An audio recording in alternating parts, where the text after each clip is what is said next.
So, I'm at the fanciest restaurant I've ever seen in my life. The waiter just described a dish using words I'm pretty sure he made up on the spot. And to avoid looking like a total idiot, I just nodded and said, "Sounds perfect."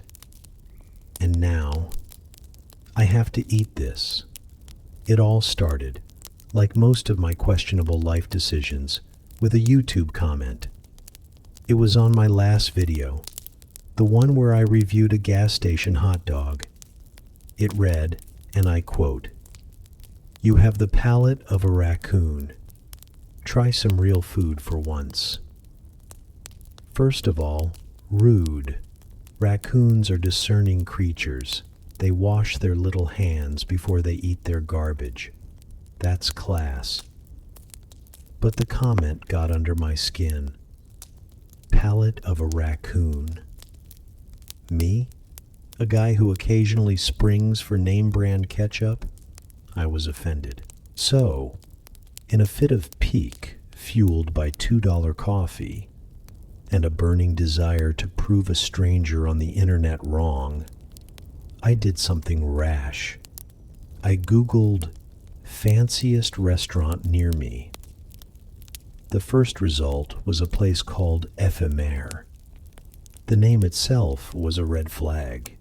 It sounds less like a place to eat and more like a rare skin condition. The website was just a black screen with a single, slowly rotating feather. No menu. No prices. Just a button that said, "Request a reservation." Not make a reservation. Request. Like I was applying for a security clearance just to see a piece of fish. My finger hovered over the button. This was a terrible idea. My bank account let out a small, pathetic whimper. My social anxiety started doing jumping jacks. I'm a guy whose idea of fine dining is a place with cloth napkins instead of paper ones.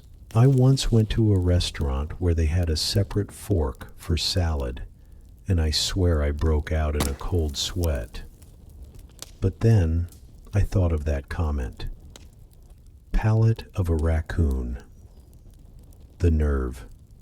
So I clicked it. I requested a reservation for one for the following evening.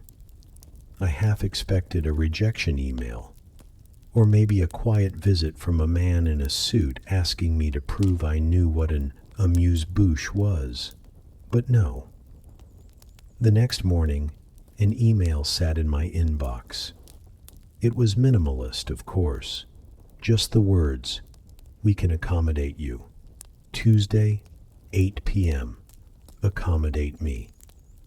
Like I was a difficult piece of luggage. The day of the reservation was a blur of low-grade panic. What do you even wear to a place like Ephemer? My wardrobe has 3 categories. Probably clean. Definitely not clean. And formal hoodie. I settled on a button-down shirt I think I wore to a cousin's wedding 5 years ago. It had a faint stain on the cuff that looked vaguely like gravy. I told myself it added character. Driving to the restaurant, my GPS took me to a part of town I didn't even know existed. The buildings were all sharp angles and moody lighting. There were no signs for Ephemer.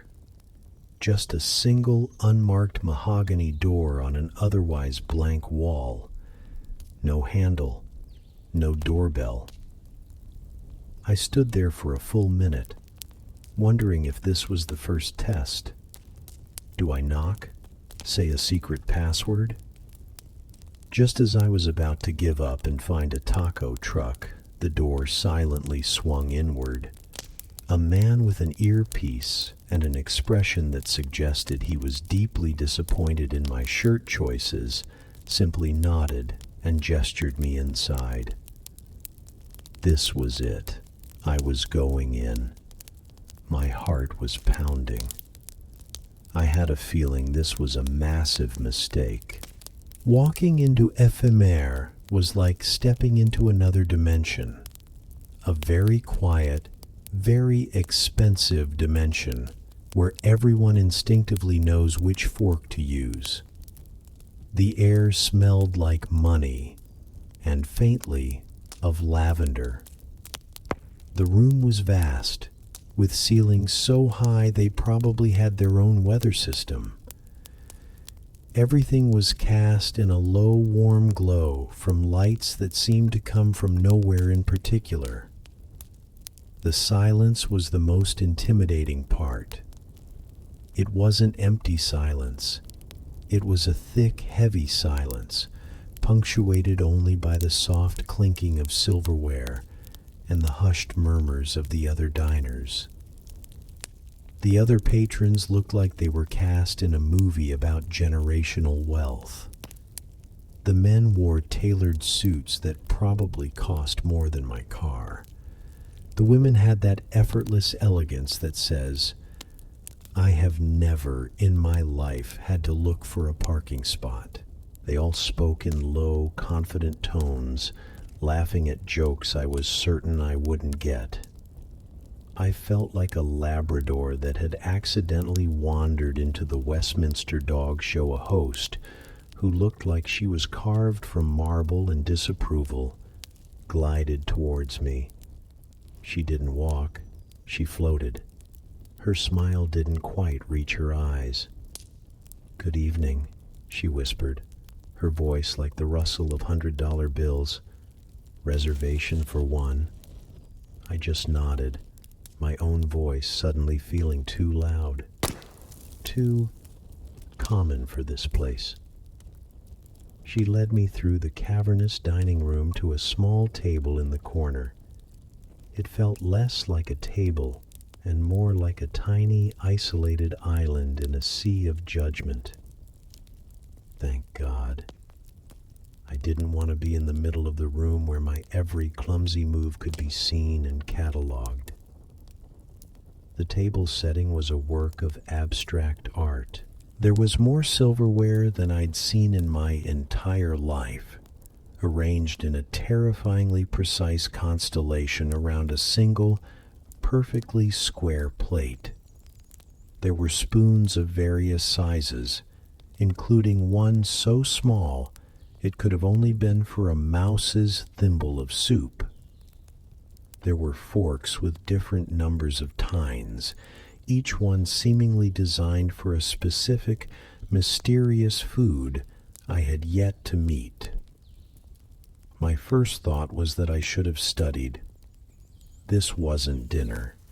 It was a final exam. I sat down, trying to look like I belonged. I placed the comically large linen napkin on my lap and felt a tiny sense of accomplishment. Step 1. Completed. Then I made the mistake of looking at the water glass. There wasn't just one. There were two. One for still, one for sparkling, I guessed. The waiter appeared at my side as if by teleportation. "Good evening, sir. Still or sparkling?" The question hung in the air. This was the first test. I panicked. What does a sophisticated person drink? Sparkling sounds fancier, right? But what if it's an acquired taste? What if I hate it and I'm stuck with it all night? Whichever you'd recommend, I stammered, trying to sound nonchalant. This would become my go-to strategy. Just defer to authority. He gave a slight, almost imperceptible nod. "A fine choice. I shall bring you our house-filtered artesian well water, flown in this morning from a Norwegian fjord and infused with the essence of cucumber." He poured the water from a crystal carafe. I took a sip. It tasted like water. Very good water, to be fair. Probably the best water I've ever had. But still, just water. I stared into my glass of Norwegian fjord juice and thought, what have I gotten myself into? Then he handed me the menu. It was a single heavy piece of cardstock, embossed with gold leaf. There were no prices. Of course, there were no prices. That's the ultimate power move. If you have to ask, you can't afford it. The descriptions were a language I did not speak.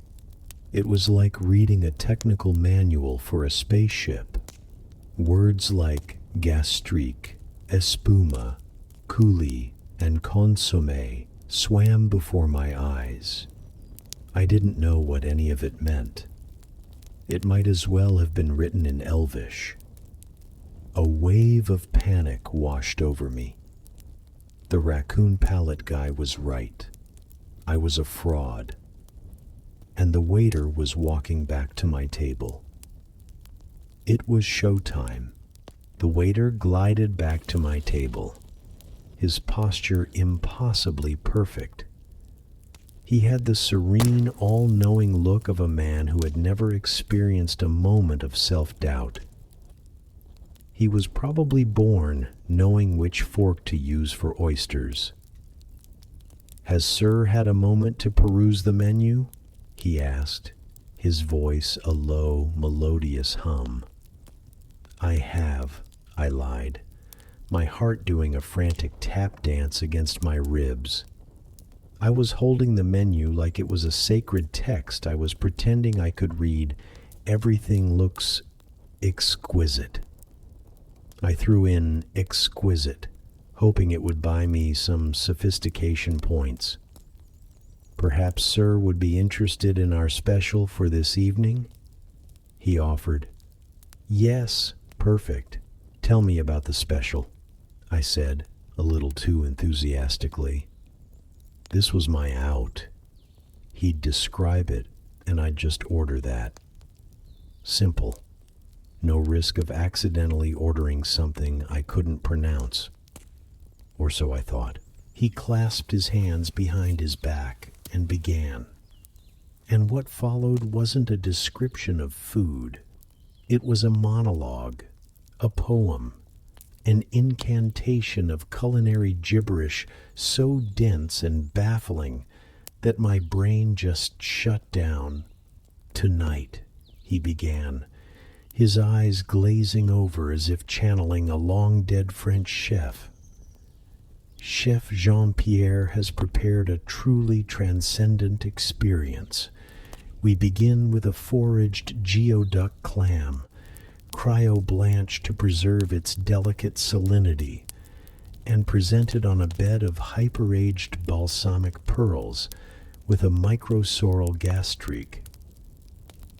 This is accompanied by an ethereal foam of bergamot and a dusting of what we call terroir-driven soil infusion, a subtle hint of the very earth from which our ingredients are sourced." He paused, letting the words hang in the air like an expensive cologne. My mind was a screensaver. Geoduck? I thought that was a Pokemon. Cryo-blanched? Did they freeze it with Han Solo? Soil infusion? Am I supposed to eat dirt? My internal monologue was just a high-pitched scream. But on the outside, I was a portrait of calm, sophisticated interest. I nodded sagely at key moments. When he said geoduck, I gave a little as if to say, "Ah, geoduck, an old friend." When he mentioned the ethereal foam, I raised my eyebrows slightly, a silent testament to my appreciation for all things ethereal. When he got to the dirt part, the terroir-driven soil infusion, I think I might have closed my eyes for a second, as if savoring the very concept of edible earth. We all know this performance, right? The confident nod while you're internally Googling a word on your phone. The fear of looking dumb is so powerful, it makes you agree to eat something that might literally be a handful of dirt and a weird-looking clam. He wasn't finished. The entire composition, he concluded, his voice dropping to a conspiratorial whisper, is designed to evoke the sensation of a pre-dawn mist rising over a coastal estuary. It is, if I may be so bold, not merely a dish, but a memory. A memory of what? Drowning? He looked at me expectantly, a single, perfectly sculpted eyebrow raised. This was the moment of truth. My brain offered me two choices. Choice A, the honest path. I could say, "I'm so sorry. I have the culinary knowledge of a golden retriever. You said a lot of words, and the only one I recognized was clam. Can you please tell me why there is dirt on my plate?" Apparently, this is totally acceptable. Asking questions shows you're interested. Choice B, the coward's path. The path of deep-seated social anxiety. The path of a man who would rather face alien tentacles and soil than admit to a stranger that he doesn't know what a gas streak is. I looked into his serene, confident eyes. I thought about the other diners, their soft, knowing laughter in the background. I thought about the raccoon comment. I chose B. With a smooth motion I did not feel inside, I closed the menu, handed it to him, and said the two words that sealed my fate. "Sounds perfect."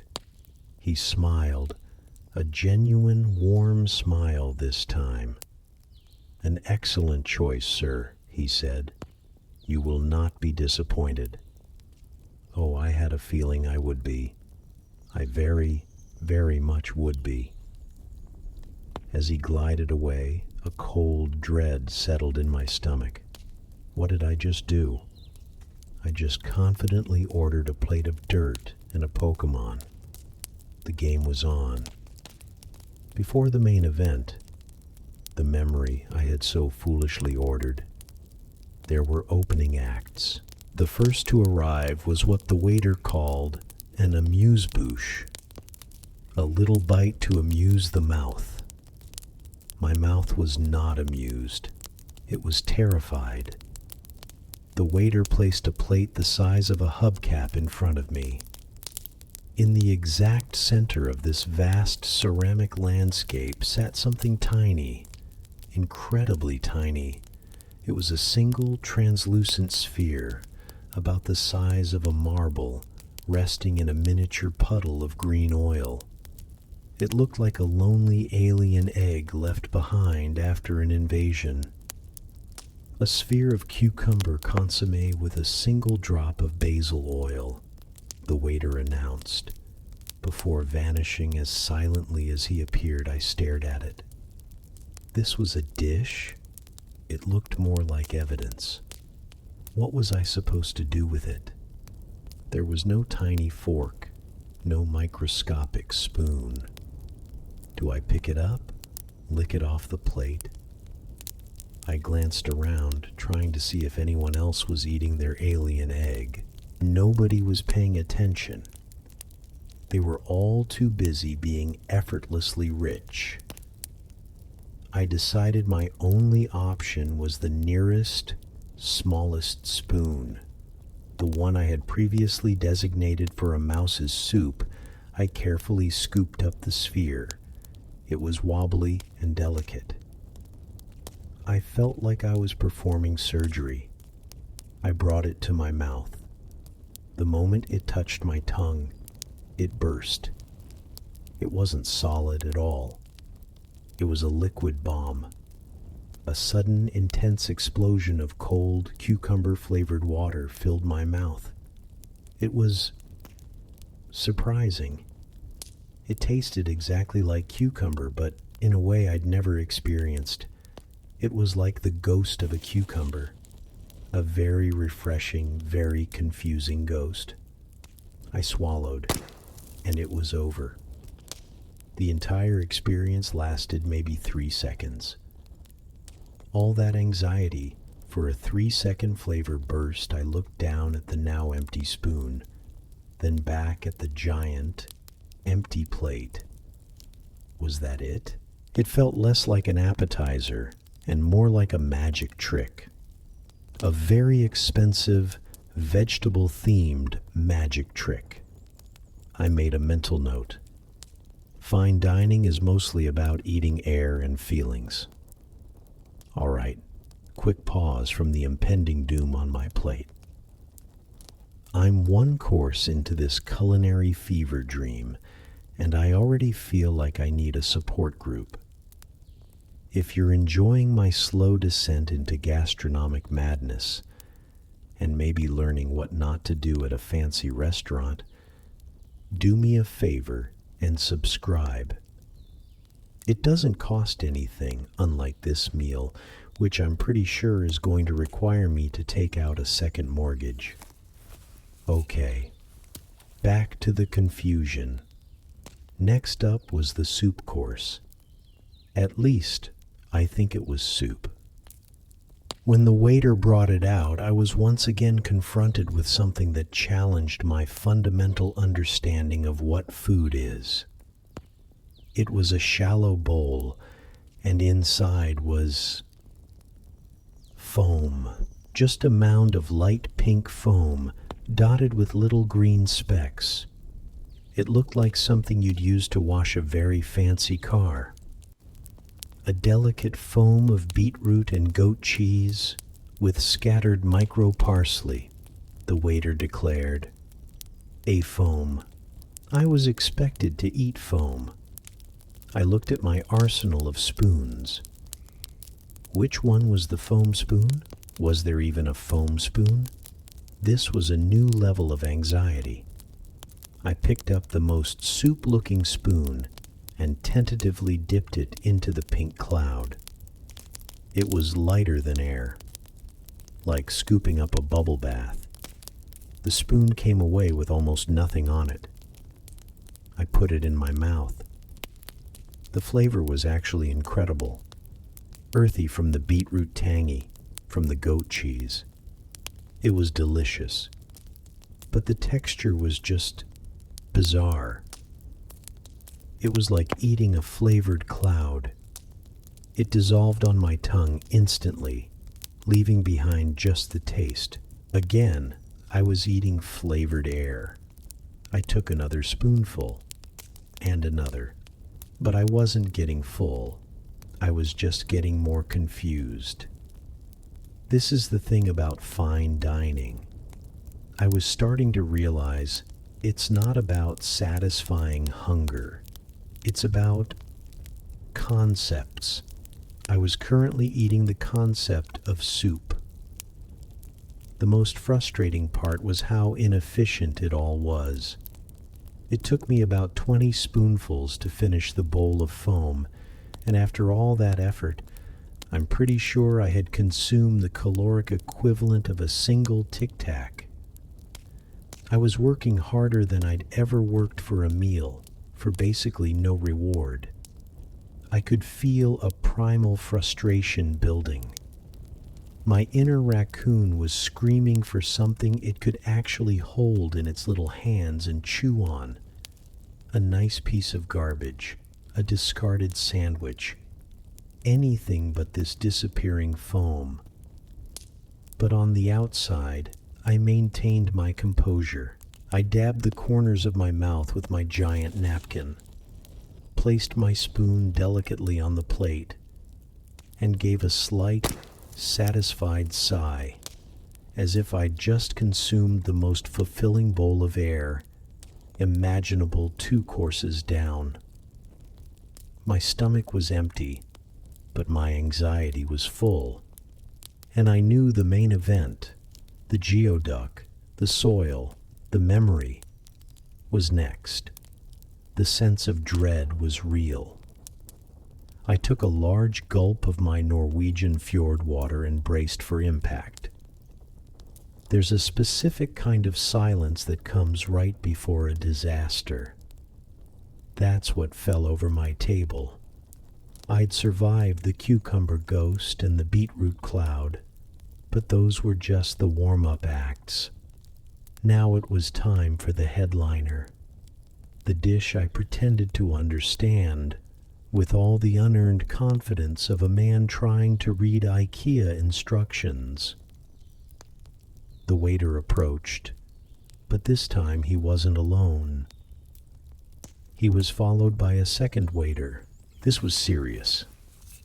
One carried a silver cloche, the domed lid they used to build suspense.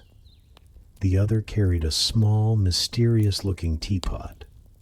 Teapots during the main course are never a good sign.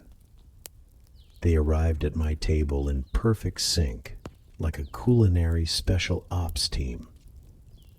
"Sir," the first waiter said, his voice low and reverent, the chef's memory. With a flourish, he lifted the cloche. My breath caught in my throat. I think my soul may have briefly left my body, because what sat on the plate was, without a doubt, the single most bizarre thing I have ever seen that was meant to be eaten. It was an alien landscape. In the center was the geoduck clam. I know what they look like now because I Googled it in the bathroom later while having a small panic attack. It's unsettling. On my plate was a slice of it, pale and weirdly shaped, standing upright like a strange, fleshy monument. Arranged around it were the other elements he'd described. There were tiny, glistening black spheres, the balsamic pearls, tiny green leaves, the microsorrel, and then there was the dirt. There was a literal, artful smear of dark brown powder across the plate. It looked exactly like someone had just wiped their muddy fingers on it.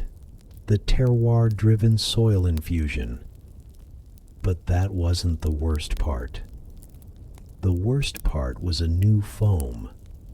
This wasn't the cheerful pink foam from the soup. This was a murky, grayish-white foam, bubbling ominously at the base of the geoduck. The ethereal foam of bergamot. It looked like pond scum. I was paralyzed, staring at a plate of a weird clam, dirt, and pond scum, and I was supposed to eat it. I had enthusiastically agreed to eat it. The second waiter then stepped forward with the teapot, and the pre-dawn mist, he whispered, and began to pour. But it wasn't liquid. It was smoke. A thick, white, fragrant smoke billowed out of the teapot and cascaded over the plate, enveloping the entire scene in a low-hanging cloud. It smelled faintly of citrus and damp leaves. The dish was now a full-on diorama of a swamp. They both stepped back, their faces beaming with pride, waiting for my reaction. My face was a mask of calm appreciation, but inside my head it was pure chaos. My fight-or-flight response was demanding I flip the table and run. What would you have done here? I just sat there, smiling faintly, a man trapped in a prison of his own making. There was no turning back. I picked up the main course fork, which felt heavy with the weight of my terrible decision. I had to eat it. I had to eat the swamp memory. My first target was the geoduck. I sliced off a small piece. The texture was rubbery. It fought back a little. I put the piece in my mouth. It was chewy. Very, very chewy. And it tasted of the ocean. Not in a pleasant, fresh oysters way. more in a mouthful of seawater at a questionable beachway. Okay, deep breath. I decided to go for a combination. A real foodie would appreciate the interplay of flavors, right? I scooped up a bit of the clam, a few balsamic pearls, and a little smudge of the dirt. I felt insane. I was voluntarily eating dirt. I put it in my mouth. It was an explosion of confusing sensations, the chewy clam, the pop of the balsamic pearls releasing a sharp vinegar taste, and the gritty, earthy texture of the soil. The dirt. It tasted exactly like you'd think high-quality, very clean dirt would taste. It was minerally and dry. It was like licking a rock. My brain couldn't process it. My taste buds were sending error messages to my cerebrum. File not found. This is not food. But I had to keep up the act. I chewed slowly. Thoughtfully, I paused. I looked up at the ceiling as if contemplating the complex symphony of flavors. I was giving the performance of my life. I deserved an Oscar for this. Best actor in a leading role of a man, pretending to enjoy eating dirt. I finally had to address the foam, the pond scum. I dipped my fork into it. It clung to the tines, a ghostly gray film. I brought it to my mouth. The taste of bergamot was strong, like Earl Grey tea, but with a bizarre metallic aftertaste, and the texture was just wet and airy. It was like eating the ghost of a swamp. Somehow I cleared about half the plate. I couldn't finish it. My survival instincts were just too strong. I physically could not bring myself to eat any more chewy clam or gritty soil. I laid my fork and knife down in the I am finished position I'd seen in a movie once. When the waiter returned, he looked at my half-eaten plate, a flicker of concern in his eyes. Was everything to Sir's satisfaction?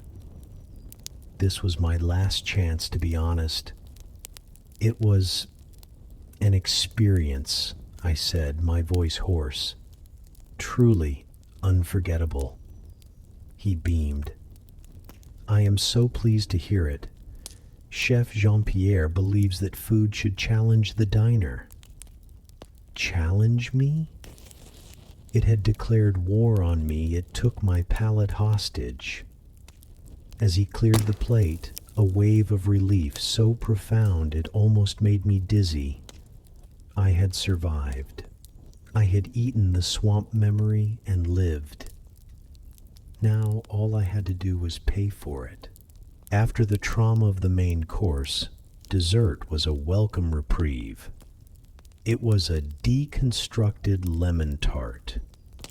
It arrived as a smear of lemon curd, a pile of graham cracker dust, and a single, perfectly torched meringue. Basically, a lemon tart that had been in a terrible accident. But it was delicious, sweet, and familiar. After my journey through the culinary upside down, a pile of delicious dust was the most comforting thing in the world. I savored every crumb. Then, the final reckoning. The waiter glided over one last time, placing a small, leather-bound booklet on the table. The bill. My hand trembled as I opened it. I scanned past the Norwegian fjord water, the beetroot foam, the shipwrecked lemon tart, down to the main event. Chef's memory, it read. And next to it was a number that made my vision swim. $350 for one plate, for the dirt and the clam and the pond scum. The total for the meal for one person was just over $500. I stared at the number. I could have bought a new laptop. I could have paid my rent. I could have bought 250 gas station hot dogs, which I now realized I had been unfairly maligning. At least with a hot dog, you know what you're getting. There are no conceptual foams or soil infusions. I put my credit card in the booklet with the heavy heart of a man signing his own death warrant. While I waited, I had a lot of time to think, was it worth it? To prove a point to an anonymous internet troll? Absolutely not. It was a colossally stupid, financially ruinous decision. But as I sat there, I realized something. The whole ridiculous performance, the nodding, the pretending, it was all so unnecessary. The anxiety I felt wasn't really coming from the restaurant. It was coming from me. The fear of being found out, of not belonging, is a powerful thing. It makes you agree to eat dirt. The funny thing is, experts say the most sophisticated thing you can do is just admit you don't know something. Asking questions isn't a sign of weakness. It's a sign of confidence. I could have just been honest. I could have had a conversation. I might have ended up with a delicious steak instead of a plate of existential dread. It's like that awkward ritual with wine tasting, where people sniff the cork and swirl the glass, pretending to be experts when most have no idea what they're doing. The real power move is to just say, I trust you. Dropping the pretense is liberating. So, what did I learn from my $500 mistake? I learned that geoduck is chewy. I learned that you can serve dirt in a restaurant and call it an infusion. But mostly, I learned that it's okay to just be yourself. It's okay to admit you're confused. It's okay to ask, I'm sorry, did you just say this has dirt in it? The waiter returned with my card. Thank you for joining us at Ephemer, sir, he said with that same serene smile. We hope it was a memorable evening. Oh, it was, I said, mustering one last weak smile. It really, really was. As I walked out of that unmarked mahogany door and back into the real world, I felt like a man returning from a strange, alien planet. I was $500 poorer. My stomach was still rumbling with confusion, and I had the faint aftertaste of soil in my mouth. I immediately drove to the nearest 24-hour diner. I sat at the counter and ordered a cheeseburger and a chocolate milkshake. The waitress slid the plate in front of me. It was greasy. It was simple. It was perfect. And I knew exactly what it was. I took a bite, and it was the most satisfying thing I had ever tasted. So there you have it. My journey into the heart of fine dining darkness. The moral of the story is, don't be like me. Ask questions. Be honest. And never ever let an internet comment bully you into eating dirt. Have you ever had a ridiculously awkward or confusing restaurant experience? Let me know in the comments. I need to know I'm not alone in my culinary suffering. Thanks for watching. I'm going to go eat something that doesn't require an instruction manual.